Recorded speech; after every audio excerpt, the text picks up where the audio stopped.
That appears to be me. Gas is coming. Second warning.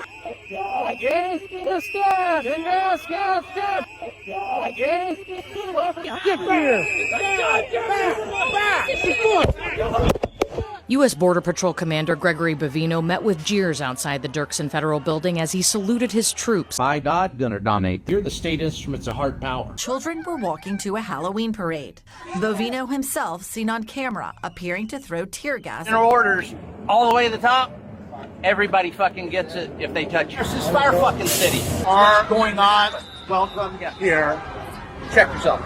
The agents attempted to disarm the individual, but he violently resisted. Greg Bovino, the Border Patrol chief, has been ousted or demoted or whatever. He's being replaced by Tom Homan, which is not necessarily any better. They're pretty much aligned on policy of brutalizing communities. Homan has also been accused of bribery, taking $50,000 in cash in a paper bag. But Trump removing him from Minnesota is a really big deal. This is because the people stood up to him, called him a Nazi to his face, kept the cell phone cameras rolling and recording.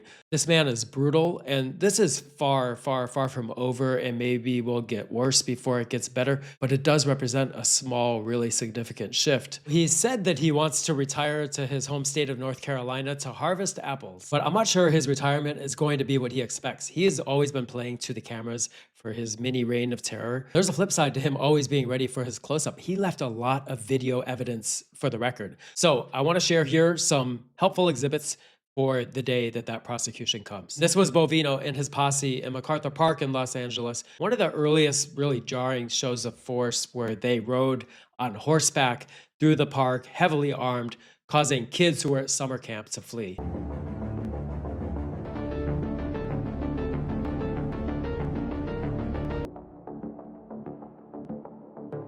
And soon after that, they showed up at a press conference being hosted by Governor Gavin Newsom at the Japanese American Museum. Known for highlighting and preserving the history of the abduction and forced incarceration of more than 120,000 Japanese Americans during World War II. Little Tokyo raid was led by Chief Border Patrol Agent Gregory Bovino. And that was a time last year when seeing the mass and the military fatigues and the heavy weapons was sort of new. I mean, we hadn't seen a whole lot of that until that summer in Los Angeles. And here he is giving a pep talk to his team. Less legals?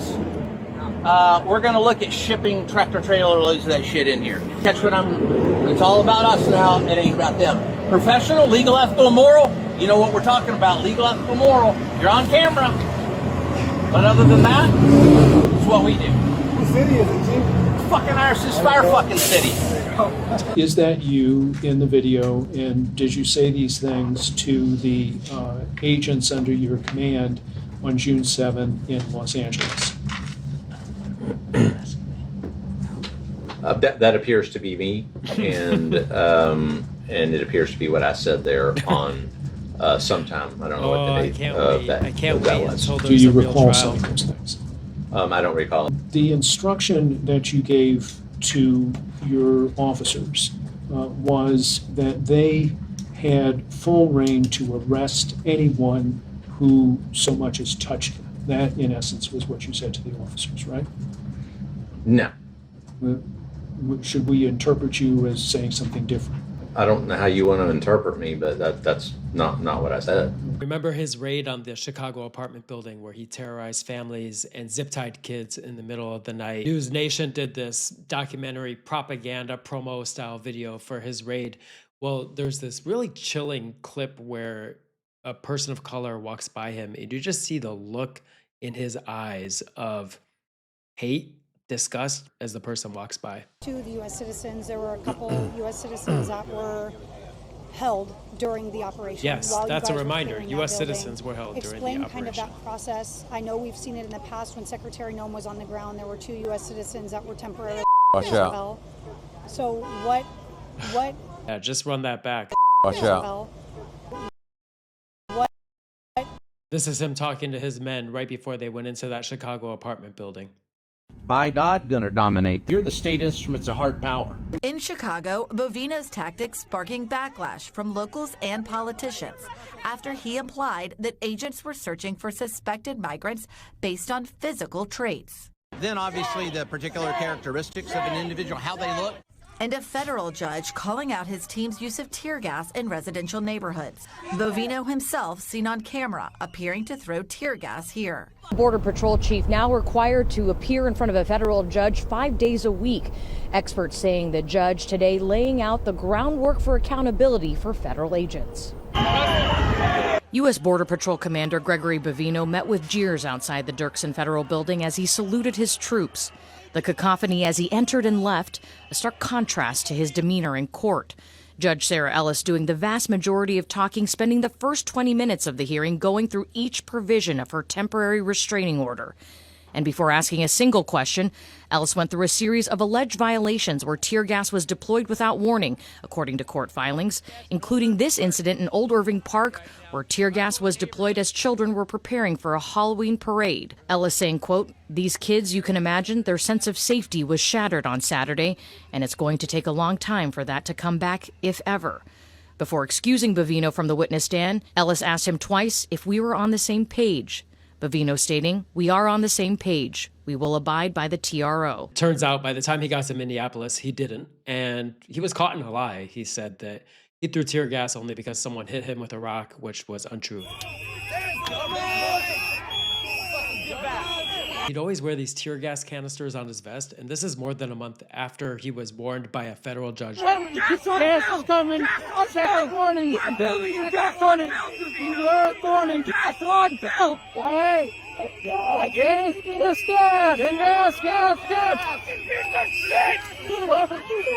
You just get back. Get here. The Trump White House has suspended his social media, but he was a prolific tweeter. Here's one where he started. I'm not going to play it, but he played LL Cool J's song "Mama Said Knock You Out." You see this. If you think we're done with Chicago, you better. This is the end of December. If you think we're done with Chicago, you better check yourself before you wreck yourself. Don't call it a comeback. We're going to be here for years. Down, not your town. And that's what's going to happen. I regret to hear that. I will say it once more. To happen. You are going on. Welcome here. Check yourself. I wonder if LL Cool J ever heard that Bovino used his song. Here he was in Charlotte, North Carolina at a grocery store. Handcuff him. Just handcuff. Don't look. Just handcuff him. Get him up. Out of there.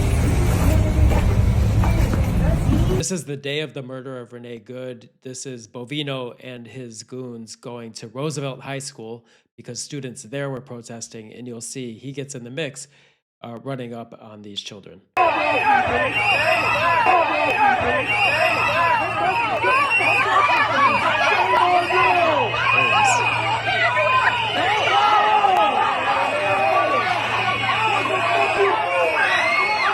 By now, we've all seen the viral video of Bovino and his people in the Minneapolis airport parking lot harassing Uber drivers, and Ahmed bin Hassan became an instant celebrity. This is a video I made about that a couple of weeks ago. Hey, the famous guy. I've seen this guy on TikTok. Look at it. He got gas canisters. Hey, what's going on, guys? I'm here. Homeland Security in person. The big boss over here. What's going on? They're just harassing people based on skin color. Are we in Germany? No, come on. What do you guys want to do today? You guys want to take me in or something? It depends. Are you an illegal alien? Illegal alien, man. I'm planet. Yes. I might be from another planet. Oh, okay. Well, yeah. if that's the case, if you're from another planet, that counts too. Well, if that counts, well, I'm an alien, guys. Let's do DNA tests and shit. You got a lab? We can run some blood tests, see what the hell I have. Why did you guys shoot that lady? Answer me that. There's an officer today that shot a lady in the head, dude. Really? For what? You got all these stuff. You could have just got it, like, fly out of the country. Look at the lack of concern and lack of humanity. He knows that someone got shot by ICE. He obviously couldn't care less. Like an alien with a spaceship. With a spaceship. Yeah, it is what it is, guys. What you guys want to do? I'm literally the head of all of these guys. Then another video of him with his squad in Minnesota at a Target. Oh, absolutely. Your face. Absolutely. Oh, back up. I'm walking here. Back up. Like that. Good shot. I worked here, bro. Yeah, he works it. Touch me, bro. Look, they're grabbing him. Look, they're grabbing him. Jonathan Aguilar Garcia. I'm literally a U.S. citizen. Give us a phone number. U.S. citizen. Get the fuck out of here, racist. Why are you kidnapping our citizens? Get in there. This guy right here, they let him out of the vehicle, they tortured him. You okay, man? No, I'm not okay. Bro, shit's crazy. My man's bleeding. Bleeding. They slammed me on the ground. So even though this is hours later in a different part of town, in a Walmart, not a Target parking lot, the Target employee, Johnny Garcia, was dumped there. It was Greg Bovino's squad that did this to him. I don't know if Greg Bovino was there. Maybe we'll find out one day. But remember, this all started when he was walking and said, "Get out of my way," and Johnny is recording him. And of course, here are his remarks right after the murder of Alex Preddy by his own men, telling you to reject what you saw with your own 2 eyes. During this operation, an individual approached U.S. Border Patrol agents with a 9mm semi-automatic handgun. The agents attempted to disarm the individual, but he violently resisted. Fearing for his life and the lives and safety of fellow officers, a Border Patrol agent fired defensive shots. He's responsible for people losing their lives, if not directly helping create the conditions for the killing of Renee Good and Alex Preddy. Alex Preddy was shot by Border Patrol agents who I assume reported pretty directly to Bovino, and countless other people in Minneapolis and cities around the country who have been beaten and jailed and separated from their kids and their parents and made to inhale tear gas. And there's this new headline in the Chicago Sun-Times. Mayor Brandon Johnson vows to find ways to hold ICE agents and Greg Bovino, who was also operating back in Chicago before he got to Minneapolis, accountable for criminal conduct, because there's no such thing as absolute immunity in America, despite what J.D. Vance and Stephen Miller and others tell those agents. All this is what he, Bovino, did on camera. Who knows what he did off camera, what he ordered his men to do, what he gave license to his people to do. And to be clear, his crimes are Trump's crimes, Vance's crimes, Stephen Miller's crimes, Kristi Noem's crimes. Maybe Bovino will be the first to take the fall and Kristi Noem will be not too far behind. But there is ample evidence of what he's done in the streets of America. I look forward one day to the trial.